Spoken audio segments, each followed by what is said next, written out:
नमस्कार, स्वागत है आपका अजीत अंजुम जी के प्लेटफॉर्म पर। मैं हूं नीलू व्यास। बेरोजगारी का आलम क्या है, ये आपको गोदी मीडिया नहीं बताएगा। लेकिन अगर आपको बेरोजगारी का असली हाल देखना है, तो इस समय उत्तर प्रदेश में क्या कुछ हो रहा है, उसके बारे में हमें जानना चाहिए। और मैं जिक्र यहां पर कर रही हूं आरओ और एआरओ की जो भर्तियां थी, उसको लेकर किस तरीके से उत्तर प्रदेश के इलाहाबाद में बवाल मचा हुआ है। आरओ यानी कि रिव्यू ऑफिसर, और जो दूसरी पोस्ट है उस वो है असिस्टेंट रिव्यू ऑफिसर, यानी कि समीक्षा अधिकारी और सहायक समीक्षा अधिकारी की भर्ती के लिए ये सारा बवाल मचा हुआ था। उसके लिए एग्जाम हुआ था और उस एग्जाम में 10 लाख से ज्यादा लोगों ने इम्तिहान दिया था। लेकिन अब उन लोगों अभ्यर्थियों का ये कहना है कि इसमें पेपर लीक हुआ था, और उस पेपर लीक को लेकर, क्योंकि जो पुलिस भर्ती का जो मामला था उसमें जो एग्जाम था उसको रद्द कर दिया गया था, तो इसके बाद आरओ और एआरओ के एग्जाम के बाद अब अभ्यर्थियों का कहना है कि इस लगातार वो डिमांड कर रहे हैं कि इस एग्जाम को रद्द किया जाए और री एग्जाम लिया जाए। और इसी को लेकर लगातार प्रदर्शन जारी है। पिछले 3-4 दिन से ये हालत है कि छात्रों को पुलिस खदेड़ खदेड़ कर मार रही है। और मिसाल के तौर पर मैं आपको बताऊं, जो कि एक वीडियो काफी वायरल हुआ है, और वो इलाहाबाद का जो पत्थर गिरजाघर है, पत्थर गिरजाघर से लेकर सुभाष चौराहे तक के बीच का ये जो वीडियो है, आप स्क्रीन पर देखेंगे। उस वीडियो में आप देखिए कि किस तरीके से पुलिस छात्रों को खदेड़ खदेड़ कर पीटने की कोशिश कर रही है। और इन छात्रों की डिमांड्स क्या हैं? इन छात्रों का यही मानना है कि भाई आपने जो ये एग्जाम करवाया था, उस एग्जाम को रद्द करा दीजिए, जैसे आपने इसके पहले एग्जाम रद्द किया था, और उसमें री एग्जाम ले लिया जाए। तो जो कार्मिक विभाग था, उसने 11 फरवरी को एआरओ और आरओ के जो शिकायतें आई थी, उसकी समीक्षा की जो प्रक्रिया थी वो शुरू कर दी थी। और ये भी कहा था कि 27 फरवरी तक आप सबूत लाएं। तो आज जो अभी थोड़ी देर पहले की खबर आ रही है कि लखनऊ के 2 छात्र थे, पवन कश्यप और राहुल त्रिवेदी, इन दोनों ने कुछ टीवी चैनल से बातचीत की है, और उसमें उन्होंने ये बताया है कि जो पहले शिफ्ट की जो परीक्षा हो रही थी, तो वो जब परीक्षा देकर निकले, जिसमें कि पवन कश्यप और राहुल त्रिवेदी, में ये 2 छात्रों की बात बता रही हूँ, इन लोगों ने तमाम टीवी चैनल से बातचीत की है, और उसमें कहा है कि जब वो एग्जाम देकर निकले थे, तो उनके मोबाइल पर कैमरा स्कैनर के जरिए स्कैन किया हुआ एक पीडीएफ आया था, और वो पीडीएफ जो उन्होंने खोला था और जो एग्जाम का पेपर था, वो बिल्कुल मैच करता हुआ था।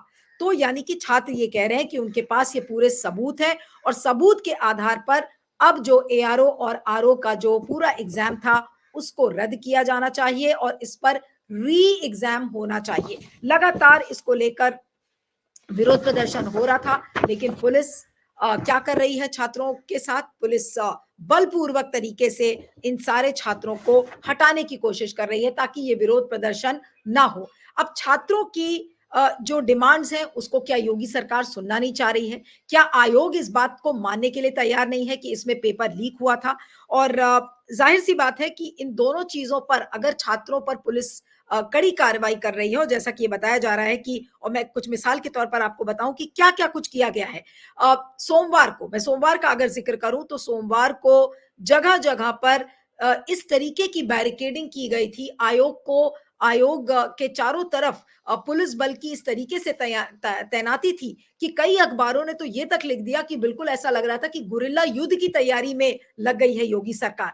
जो यूपी एससी का जो ऑफिस था, यानी कि जो लोक सेवा आयोग का ऑफिस था, उसके सामने किस तरीके की पुलिस बल तैनात की गई थी, और वहां पर बैरिकेडिंग की गई थी। छात्र, वहां जो अभ्यर्थी थे, वो उन बैरिकेड्स को तोड़कर जब लोक सेवा आयोग के दफ्तर की ओर बढ़ने लगे थे, तो बैरिकेड्स को तोड़ा गया, तो पुलिस ने लाठियां भी बरसाई हैं। ये भी कहा गया है कि पुलिस ने लाठियां चलाई थी। सिविल लाइंस में, जो सिविल लाइंस एरिया है इलाहाबाद का, वहां पर भगदड़ जैसी स्थिति हो गई थी।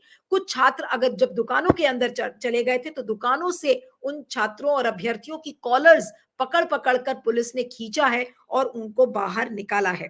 अब कुछ इलाके हैं जैसे सिविल लाइंस, धोबी घाट, एकलव्य चौराहा, ये सब इलाहाबाद के वो इलाके हैं जहां पर ये सारे प्रदर्शनकारी अपनी डिमांड्स को रख रहे थे, विरोध प्रदर्शन कर रहे थे, लेकिन पुलिस ने इनके साथ बल इस्तेमाल किया।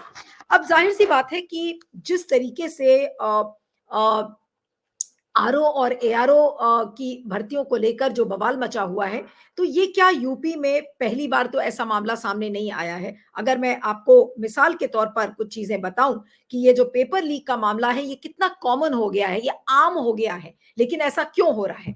क्या लोक सेवा आयोग ने अपनी आँखें बंद कर ली हैं? क्या योगी सरकार को ये चीज़ें नहीं दिख रही हैं? जो लोग पेपर लीक कर रहे हैं, आखिर वो गिरोह कहाँ है, क्या है? और लोग लगातार माँग कर रहे हैं कि जब योगी सरकार ने खुद कहा था कि पेपर लीक करने वाले एक राष्ट्रीय पाप कर रहे हैं और जब पुलिस भर्ती की जब परीक्षा को रद्द किया गया था तो उसके बाद योगी आदित्यनाथ का बयान आया था और योगी आदित्यनाथ ने कहा था कि ये तो राष्ट्रीय पाप है। तो अगर पेपर लीक हो रहा है तो पेपर लीक करने वाले लोगों के ऊपर क्या बुलडोजर नहीं चलना चाहिए? इस तमाम चीज़ों को लेकर सोशल मीडिया पर काफ़ी प्रतिक्रियाएँ आई हैं। लेकिन जो मैं आपको बता रही थी कि यूपी में किस तरीके से भर्तियों को रद्द किया गया है, उसका एक बहुत ही चौंकाने वाला आंकड़ा है, जो आप अपनी स्क्रीन पर अभी थोड़ी देर में देखेंगे और मैं उसको सिलसिलेवार तरीके से आपको यहाँ पर बताना चाहती हूँ। अ, 17 और 18 फरवरी 2024 को जो कांस्टेबल भर्ती की जो परीक्षा थी अ, उसकी डेट मैंने आपको बताई है, उसको रद्द किया गया है। ध्यान रहे 17 और 18 फरवरी की जो पुलिस कांस्टेबल भर्ती की जो परीक्षा थी उसको रद्द किया गया। उसके बाद 11 फरवरी 2024 को आरओ और एआरओ के 334 पदों के लिए ये परीक्षा हुई थी जिसको लेकर अभी समय काफ़ी बवाल चल रहा है।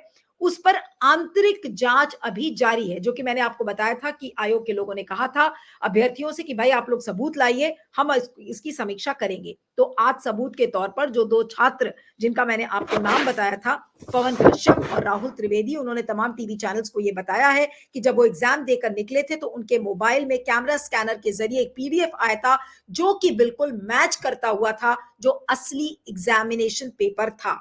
तो ये तो आरओ और एआरओ के जो 334 पद थे, उसके लिए था कि इसमें आंतरिक जाँच अभी जारी है। उसके बाद देखिए, यूपी बोर्ड की जो परीक्षा 2022 में हुई थी, उसमें इंटरमीडिएट की जो परीक्षा थी, उसमें पेपर लीक होने का संदेह था। उसके बाद नवंबर 2021 में अगर आप चले तो यूपी टीईटी, यूपी टेट की जो परीक्षा थी, तो उस परीक्षा को भी रद्द किया गया था। उसके बाद अक्टूबर 2018 में अगर आप देखें तो यूपी कांस्टेबल की परीक्षा हुई थी, उसमें 6 आरोपी गिरफ्तार भी हुए थे। उसके बाद फरवरी 2018 उसमें यूपीपीसीएल की जो परीक्षा हुई थी, उसमें भर्ती परीक्षा को रद्द किया गया था। उसके बाद आप देखें जुलाई 2017 में यूपी सब इंस्पेक्टर की परीक्षा हुई थी और उस परीक्षा भर्ती परीक्षा को भी रद्द कर दिया गया था। यानी कि ये जो सिलसिला आप देख रहे हैं, ये थोड़ा बहुत नहीं है, कई सालों से इस चीज़ को लेकर सवाल खड़े हुए हैं कि पेपर या तो लीक होता है, एग्ज़ामिनेशन रद्द कर दिया जाता है। आखिर जो ये पूरा मामला है, ये क्यों इस तरीके से तूल पकड़ रहा है? क्या योगी सरकार समझ नहीं पा रही है या फिर योगी सरकार जानबूझकर ऐसे गिरोह को पनाह दे रही है ताकि लोगों को नौकरियां ना देनी पड़े? इस चीज को लेकर काफी लोग लिख रहे हैं और कर रहे हैं कि योगी सरकार इस चीज को क्यों नहीं इसकी नकेल कस पा रही है। नकल पर नकेल कस अगर सकती थी तो फिर आज जो भर्ती मामले में जिस तरीके से पेपर लीक हो रहे हैं, आज उन लीक्स के लिए योगी सरकार इस गलती को क्यों नहीं मान रही कि अगर पेपर लीक हुआ है, छात्र अगर सबूत देने के लिए तैयार हैं, तो सबूत देने वाले छात्रों के साथ किस तरीके का पुलिस व्यवहार कर रही है। ज़ाहिर-सी बात है कि पुलिस अपने आप से तो बल प्रयोग नहीं कर लेगी, उनको कहीं न कहीं से निर्देशन दिया है। तो क्या योगी सरकार ने बोला है कि आप इन छात्रों को पीटिए, उनके ऊपर लाठी बरसाइए, इनको दुकानों से खींच-खींच कर बाहर निकालिए? तो ये बहुत ही शर्मनाक सी स्थिति है कि एक तो छात्रों के पास या जो नवयुवक हैं, जो नौकरियों के लिए भटक रहे हैं, वो एग्ज़ामिनेशन देते हैं, पूरा परिवार उस एग्ज़ामिनेशन के पीछे लगता है, एक उम्मीद बनती है कि भई आप पेपर लीक हो जाता है, उसके बाद जब नौकरियों की तलाश में रिक्रूटमेंट के पत्र को लेकर कि नियुक्ति पत्र उनको मिलेगा, वो भी नहीं उनको मिलता है। तो तमाम तरीके की ये सारी चीज़ें अब यूपी में सामने आ रही हैं और आपको ये भी बता दें कि यूपी पुलिस जो सिपाही भर्ती की जो परीक्षा हुई थी, तो वो उसको रद्द कर दिया गया था, जैसे मैंने आपको बताया था। उसके बाद 70,000 शिक्षक भर्ती के जो अभ्यर्थी थे, उन्होंने 6800 पदों पर नियुक्ति पत्र की मांग की थी। उसको लेकर भी लगातार बवाल मचा हुआ था।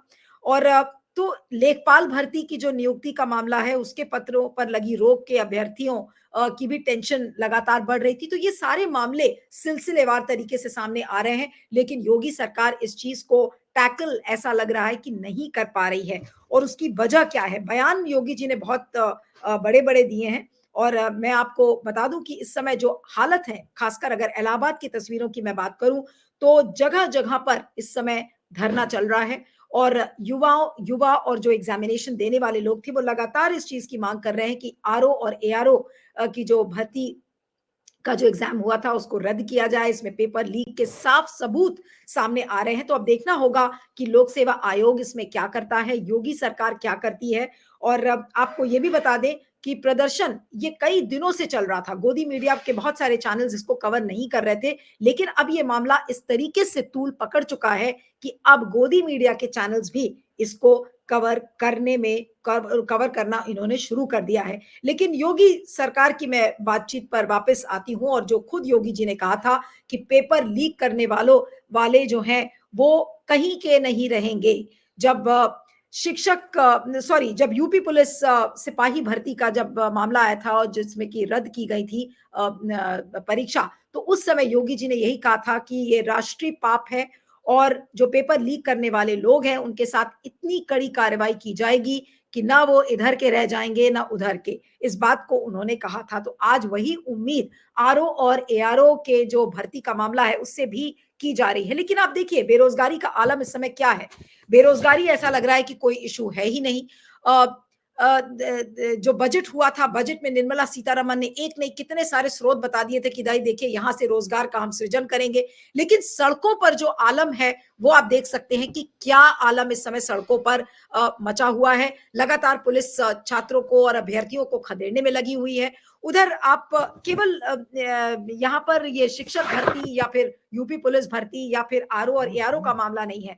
अग्निवीर जो स्कीम आई थी उससे जुड़े हुए भी लगातार 2022 में जब ये स्कीम लॉन्च की गई थी, उससे भी लगातार आप देख रहे हैं कि वो मामला भी लगातार तूल पकड़ रहा है। और लोगों का ये कहना है कि इतने सारे लोग जो सेना में भर्ती की तैयारी करते थे, उस अग्निवीर स्कीम के आने के बाद जो लोगों का मनोबल है वो किस तरीके से टूट गया है। कल ही राहुल गांधी ने क्या कहा था? उन्होंने भारत जोड़ो यात्रा के दौरान ये कहा कि देखिए सेना को लगातार कमजोर करने की कोशिश हो रही है इस अग्निवीर स्कीम के जरिए। उन्होंने ये भी कहा कि अगर कांग्रेस सत्ता में वापस आती है तो फिर अग्निवीर स्कीम को वापस रोल बैक किया जाएगा, और जो पुरानी रिक्रूटमेंट स्कीम है उसको बहाल किया जाएगा। उधर मल्लिकार्जुन खड़गे जो कांग्रेस के अध्यक्ष हैं, उन्होंने राष्ट्रपति द्रौपदी मुर्मू को भी एक चिट्ठी लिखी थी कि ये इतने सारे जो नवयुवक हैं उनके जो सपने हैं किस तरीके से धराशाही हो रहे हैं इस अग्निवीर स्कीम के जरिए। तो लगातार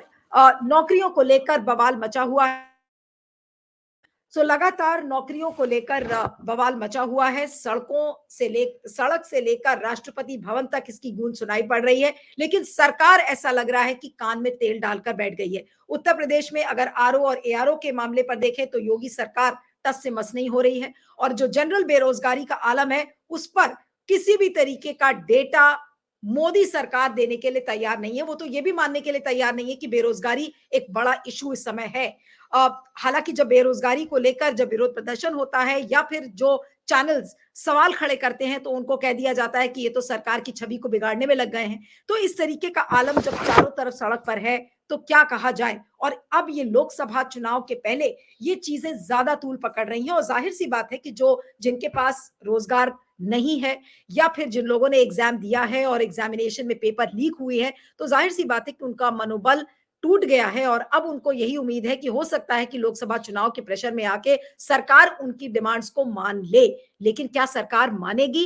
ये एक बहुत कठिन सवाल है। लेकिन ऐसे में सरकार लोगों का दर्द समझे उसको तो छोड़ दीजिए, लेकिन उन छात्रों पर और अभ्यर्थियों पर लाठी बरसाना, उनको खदेड़ कर भगाना, तो क्या नौकरियां ऐसे मिलेंगी? आप ये सोच सकते हैं कि पुलिस और सरकार और प्रशासन का रवैया क्या है हमारे नवयुवकों के साथ। आप इस पर सोचते रहिएगा कि किस तरीके की सरकार के साथ हम इस समय चल रहे हैं। इस समय हमारे साथ प्रशांत कमल हैं जो कि जनरल सेक्रेटरी हैं युवा हल्ला बोल के। युवा हल्ला बोल लगातार इन तमाम इश्यूज को उठाती रही है। प्रशांत कमल जी, आपका बहुत-बहुत स्वागत है और मैं आपसे यही समझना चाह रही हूँ कि आरओ और एआरओ की जो परीक्षा भर्ती का मामला जो इस समय इतना तूल पकड़ रहा है, अभी क्या अपडेट्स है? क्योंकि ये कहा जा रहा था कि 27 फरवरी तक सबूत दे देने चाहिए और सबूतों के आधार पर फिर आगे जो लोक सेवा आयोग है वो कोई ना कोई कदम उठाएगा। तो क्या जो अभ्यर्थी थे उन्होंने सबूत दिए हैं? क्योंकि यहाँ पर 2 छात्रों का नाम मेरे सामने आ रहा है, पवन कश्यप और राहुल त्रिवेदी, जिन्होंने कुछ टीवी चैनल्स से बातचीत किया है। उन्होंने कहा था कि उनके मोबाइल पर कैमरा स्कैनर के ज़रिए एक पीडीएफ आया था जो कि असली एग्ज़ामिनेशन पेपर से बिल्कुल मैच करता हुआ है। तो क्या ये सही बात है कि सबूत पेश हो गए हैं? जी देखिए, एक तो जब भी पेपर लीक होता है और तब भी सबसे पहला जो सरकार की जो सबसे पहला जो रिस्पॉन्स होता है वो ये होता है कि बिना जांच किए उसको डिनाई कर देते हैं कि नहीं, ऐसा कुछ नहीं हुआ है। आप एकदम ताजा घटना है, जब आपने देखा दिल्ली उत्तर प्रदेश पुलिस में कांस्टेबल भर्ती में जब पेपर लीक हुआ तो इन्होंने न सिर्फ उसको डिनाई किया, बल्कि पूरी ताकत से इन्होंने कहा कि जो भी अफवाह फैलाएंगे उस पर कड़ी कार्रवाई की जाएगी और कुछ शिक्षकों को थाने तक ले जाया गया। एक बार तो ये पूरा माहौल फियर का बना देते हैं।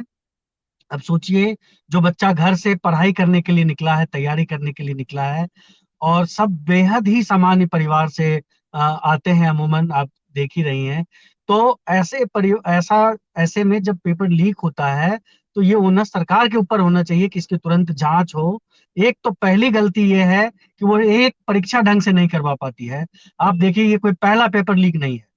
पिछले कुछ दिनों से, कुछ सालों में, जब से योगी जी आए हैं 17 से 18 पेपर लीक हो चुके हैं। बताइए, वो कौन सी सरकार ऐसी है जो एक एग्जाम ढंग से नहीं करवा पा रही है और इसका सबूत देने का ओनस स्टूडेंट पे दे रही है कि तुम बताओ कि पेपर लीक हुआ है। अरे आप बताओ ना, आपको किस लिए हमने चुना है? नहीं, तो क्या ये आपको क्या सिर्फ सरकार घंटा जानबूझ बजाने के कर लिए चुना गया है? प्रशांत जी, ये क्या सरकार जानबूझकर ये काम कर रही है? क्योंकि इसके पीछे हमेशा जब पेपर लीक होता है, तो पेपर लीक के पीछे एक गिरोह होता है, जो कि ऑपरेट करता है। इस गिरोह को योगी जी पकड़ नहीं पा रहे हैं या फिर ये जानबूझ के ही कराया जा रहा है ताकि लोगों को नौकरी दिया ही ना जाए? देखिए नीलू जी, इस पे हमारा 2019 से एक स्टैंड रहा है। हमने और हमारे अध्यक्ष अनुपम जी ने कई बार, कई मौकों पे, अलग अलग सभाओं में और टीवी बहसों में ये हम लोग कहते आए हैं कि इस देश में पेपर लीक बिना सरकार के उच्च अधिकारी या मंत्री के मर्जी के नहीं हो सकता है। इसमें दो ही बात हो सकती है ना, कि या तो सरकार अक्षम है, पहली बात ये हो सकती है कि सरकार सरकार जो है इनकॉम्पिटेंट है, उसके बस की नहीं है एक पेपर करवाना। या दूसरा हो सकता है कि उनके लोग इसमें शामिल हैं। ये दोनों बात एक साथ तो गलत नहीं हो सकती है ना। एक बार हो जाता है गलती, दो बार हो जाता है गलती, तीन बार हो जाता है, या 18 बार आपसे गलती हो रहा है। नहीं, और लेकिन आप 18 बार आप अगर ये ओनस आप स्टूडेंट पे देना चाहते हैं कि वो सबूत दे, और वो भी तब जब आप माहौल ऐसा बनाते हैं कि भाई टीचर्स को जो है थाने ले जाएंगे, उनको जेल। कौन आएगा सबूत देने, आप बताइए? हुँ, हालांकि इसमें सबूत दिए गए हैं, लेकिन हुँ। इस फियर के माहौल में कैसे कोई आगे आएगा? नहीं, तो जो लोक सेवा आयोग ने कहा था कि भई आप सबूत लेकर आइए, तो सबूत क्या वो एक्सेप्ट करेंगे? जैसे कि 2 जिन छात्रों की मैं बात बता रही हूँ, पवन कश्यप और राहुल त्रिवेदी, उन्होंने दिखाया है और उसके स्क्रीनशॉट सामने आए हैं कि मोबाइल स्कैनर के ज़रिए उनके पास जो पीडीएफ आया था, क्या उस सबूत को एक्सेप्ट करेगा लोक सेवा आयोग? ये तो देखिए बिल्कुल इनके मन पर है ना, क्योंकि लिंक दिया इन्होंने। लिंक दिया है, उसमें कई सारे बच्चों ने, दो ही बच्चों ने नहीं, कई बच्चों ने लिंक पे जो है सबमिट किया है। अब उस हाँ। पे क्या विचार कर रहे हैं, क्या जांच कर रहे हैं, ये तो इनका अंदरूनी मामला है। लेकिन हम लोग जो बाहर से देख रहे हैं, अब अंदर वो उन्होंने देखा नहीं देखा, ये तो उनको बताना चाहिए। उनके अधिकारी आए, स्पष्ट करें कि उन्होंने, या तो ये कहें कि नहीं हुआ है। और ऐसा तो हो नहीं सकता है कि जब इतने छात्र कह रहे हैं, टेलीग्राम पे बकायदा घूम रहा है, तो ये किसकी जिम्मेदारी है, वो ना जांच करके बताएंगे। ये हुँ, बच्चों की जिम्मेदारी तो नहीं है, शिक्षकों की जिम्मेदारी तो नहीं है ना। तो बात है कि, पहली बात यह है कि इनका तो ट्रैक रिकॉर्ड रहा है कि पहले ये डिनाई करते हैं। आप चुनाव से पहले भी आपने देखा कि जब पेपर लीक हुआ था तो पहले इन्होंने डिनाई किया, फोर्स का इस्तेमाल किया, और बाद में इन्होंने कहा कि परीक्षा रद्द करो, आने जाने का किराया देंगे, ये देंगे। अभी चुनाव नहीं है, तो अभी चूंकि कांस्टेबल वाले में 50 लाख से ज्यादा, 48 लाख बच्चों ने भरा था, तो उसमें हुँ, यह है कि इनको पता था कि अगर उसका तुरंत कैंसिल नहीं किया तो ये जो है तपस्या 2.0 साबित हो जाएगा। हुँ। तपस्या में कमी जैसे रह गई थी। इसमें कम बच्चे हैं, कम बच्चे बाहर आ रहे हैं, ऊपर से ये डरा दे रहे हैं। कई सारे कोचिंग वाले का हमारे जो है कोचिंग संस्थान शिक्षकों का हमारे पास फोन आता है, भाई हमें पता है लेकिन हम क्या करें, कैसे करें, हमें डर लगता है हमारे कोचिंग पे रेड हो जाएगा, लेकिन ये तो बच्चों के भविष्य का सवाल है, बोलना भी पड़े। तो मतलब एक जो फियर का माहौल बनाया गया है, ये बिल्कुल। और ये समझिए कि एक जब पेपर लीक होता है तो ये महज एक पेपर लीक नहीं है, ये दो चीज करता है। एक तो इतने लाखों स्टूडेंट के जीवन का सवाल है, और इस देश के युवा के रोजगार का सवाल है, और तीसरी बात जो सबसे इंपॉर्टेंट बात है कि देश के युवाओं का देश के सिस्टम पर से भरोसा कम होता है। ये कोई छोटी बात नहीं है। हर भाषण में, हर बातचीत में, हर डिस्कोर्स में हम लोग ये कहते हैं कि यूथ जो है ये जो देश का जो है ये एक डेमोग्राफिक डिविडेंड है। ये नहीं, लेकिन डेमोग्राफिक प्रशांत डिविडेंड को जब आप जी, इस तरह से ट्रीट करेंगे तो ये डेमोग्राफिक डिजास्टर बन जाएगी। नहीं तो डेमोग्राफिक डिजास्टर तो साफ नजर आ रहा है जिस तरीके से चीजें हो रही हैं, लेकिन जब सरकार का जो ये रवैया है, पुलिस बल प्रयोग करना, छात्रों को खदेड़ना, ये मानना ही नहीं कि भाई बेरोजगारी एक प्रॉब्लम है भी। अग्निवीर स्कीम को देख लीजिए कि किस तरीके से उस पर भी प्रोटेस्ट हुए, सरकार उसको एक बहुत ही अच्छी स्कीम बताकर कि भाई देखिए हम सेना को और यंग बना रहे हैं, इस तरीके का नैरेटिव एक परोसने की कोशिश कर रही है। लेकिन छात्रों के साथ या अभ्यर्थियों के साथ क्या बीत रही है, सरकार तो उससे उसका कोई लेना देना नहीं है। लेकिन अब क्योंकि इतना फ्रस्ट्रेशन एक लेवल पर पहुंच गया है, एक चरम सीमा जिसकी दिख रही है, क्या ये चीज अब योगी सरकार को या मोदी सरकार को बहुत महंगी पड़ने वाली है, क्योंकि ये चुनाव के ठीक पहले। देखिए निश्चित तौर पे ये महंगी पड़ने वाली है। और आप ये देखिए कि एक पेपर लीक की घटना होती है और जो हजारों की संख्या में सड़क पे यूथ आ जा रहे हैं, ये सिर्फ एक पेपर लीक का गुस्सा नहीं है, ये समझने की जरूरत है। ये गुस्सा सिमरिंग एंगर है काफी लंबे समय से। मैं तो एक दर्जन उदाहरण दे सकता हूं, आपने कुछ शोज भी किए हैं। आपको याद होगा कि जब रेलवे एनटीपीसी का ये हुआ था, तो हाँ, उसमें पूरे हर जगह पटना से लेकर इलाहाबाद तक इन्होंने छात्रों को एफआईआर किया। हम लोग जो है आपने इस पर शो भी किया था। हम लोगों ने इलाहाबाद जाकर के, पटना जाकर के, अलग अलग शहर में छात्रों को जो है जेल से निकालने के लिए और उनका बेल कराने का और ये सारा प्रयास किया। दूसरी बार जब अग्निवीर का ये हुआ, तो हम लोगों ने अग्निवीर का विरोध तब से किया जब टूर ऑफ ड्यूटी करके ये इन्होंने लाया था। और हमने तब कहा कि ये युवाओं के साथ और सेना के साथ, दोनों के साथ खिलवाड़ है और धोखा है। और उस समय जो है इन्होंने नहीं माना। अब बाद में देखिए बड़े बड़े पदाधिकारी जो है, जो चीफ रह चुके हैं, उन्होंने भी कहा कि ये जो है सेना पर एक तरह का हम इसको झटका की तरह हमने महसूस किया, और उनको भी विश्वास में नहीं लिया गया था। अग्निवीर का विरोध करने के चलते हमारे नेता अनुपम जी, मेरे सहित हमारे 11 साथियों को तिहाड़ जेल भेज दिया गया। आई थिंक सिग्नल फ्रीज हो गया है, लेकिन कुल जो मिलाकर प्रशांत, कमल ये कहने की कोशिश कर रहे थे कि भाई एक नहीं अगर 18 बार इस तरीके से पेपर लीक हुआ है, तो फिर सरकार जानबूझ के क्या कराने की इसको कोशिश कर रही है। लेकिन सवाल ये उठता है कि अगर इस तरीके का एक फ्रस्ट्रेशन इस समय सड़कों पर नजर आ रहा है, और केवल ये युवाओं में या अभ्यर्थियों में नहीं है, इस समय किसान परेशान है, जवान परेशान है, युवा परेशान है, अगर समाज का ये तीन बड़ा तबका इतना हैरान और परेशान है, जिसमें कि इस तरीके का गुस्सा है कि वो इस समय सड़कों पर नजर आ रहा है, तो मोदी सरकार आखिर इतने आराम से कैसे सो सकती है? ऐसे में मोदी सरकार या योगी सरकार अपने पुलिस को ये कैसे कह सकते हैं कि भाई तुम इनकी सुनो मत, इनके ऊपर डंडे बरसाओ, इनके ऊपर आंसू गैस के गोले फेंको, जो हमारे किसानों के साथ हुआ है। तो आखिर ये किस तरीके की सरकार है जो इतने बल प्रयोग के साथ आखिर वो क्या हासिल करना चाहती है? क्या केवल सत्ता पर बैठने के लिए क्या ये लाठियां बरसाई जा रही हैं? सत्ता पर बने रहने के लिए क्या इन किसानों के ऊपर आंसू गैस के गोले दागे जा रहे हैं? क्या इस पॉलिसी के साथ, इस नीति के साथ योगी या मोदी सरकार कितना आगे चल पाएंगी? इस पर फीडबैक जरूर दीजिएगा। आपका बहुत बहुत शुक्रिया। Thank you.